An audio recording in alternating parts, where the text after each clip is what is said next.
Hey, Jonathan. Hey, Kim, how are you? What's in the inbox today? So we got another one on SPE. Ooh. And we've done a lot of work with SPE over the years, Mm-hmm.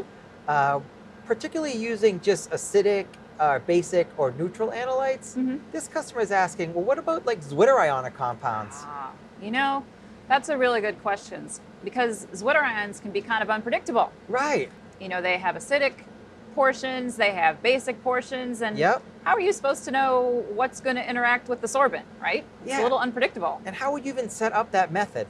So I think we can start by taking a little closer look at a zwitterion. Oh, okay, cool. So Kim, let's give everybody a nice quick refresher about zwitterions. Yep, we can do that. And I think, a good example of a zwitterion is cephalexin. This is an antibiotic, and it has two moieties, where one is a carboxylic acid with a pKa of around 2.6, and the other is an amine moiety with a pKa of around 7.3. So if you were to look at this structure and try to decide if you should use a mixed mode ion exchanger, a cation exchanger or an anion exchanger, the answer isn't really clear because depending upon how this interacts with the sorbent, we don't really know what's going to bind well. Yeah, Kim, so having both acidic and basic functionalities in a molecule, how would you set up an experiment like that? So I have a pretty good idea of how we can do this. With the sorbent selection plates that we have, those are actually designed to work really well for trying to determine exactly what the best sorbent would be to do a solid phase extraction cleanup. Okay. So we can use a specific kind of format that we have. It's called a sorbent selection plate. Yep. With a 2x4 method development protocol. Cool. And I think we'll be able to figure out and use that as an example with the zwitterion we looked at, cephalexin, to see which one would work best. Oh, that's great. Can you tell me a little bit more about the 2x4 protocol? Yeah, let's get started. Okay.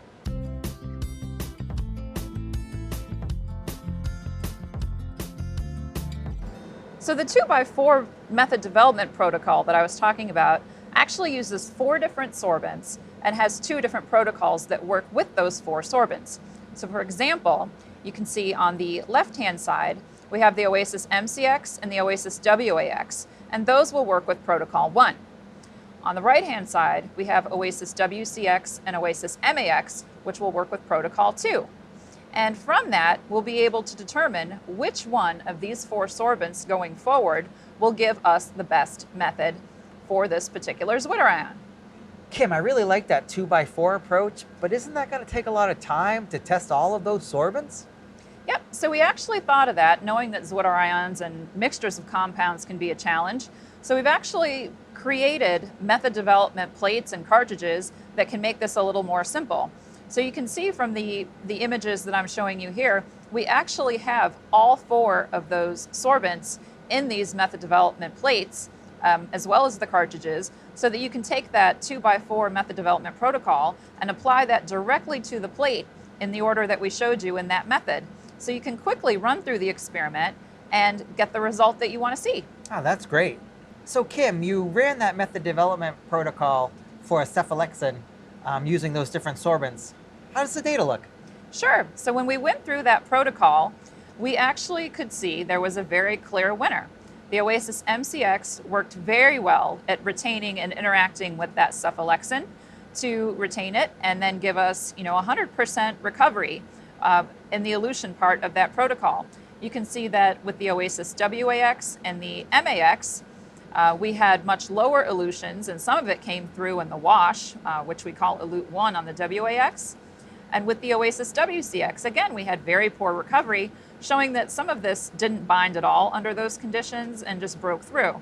But very clearly, we were able to decide which sorbent would be the best one for a sample cleanup protocol for this zwitterion. Kim, as usual, great work.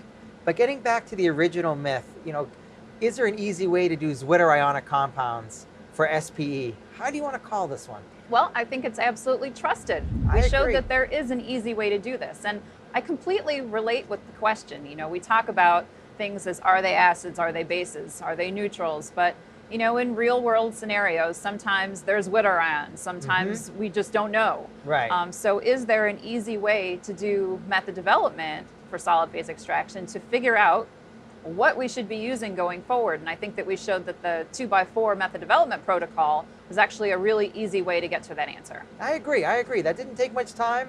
Nope. And we got great results. Yep, absolutely. So I'll let you write the customer back. I'll be happy to. All right, great. Thanks, Kim. If you'd like your question to be answered on a future episode, please feel free to email us at trustyourscience@waters.com.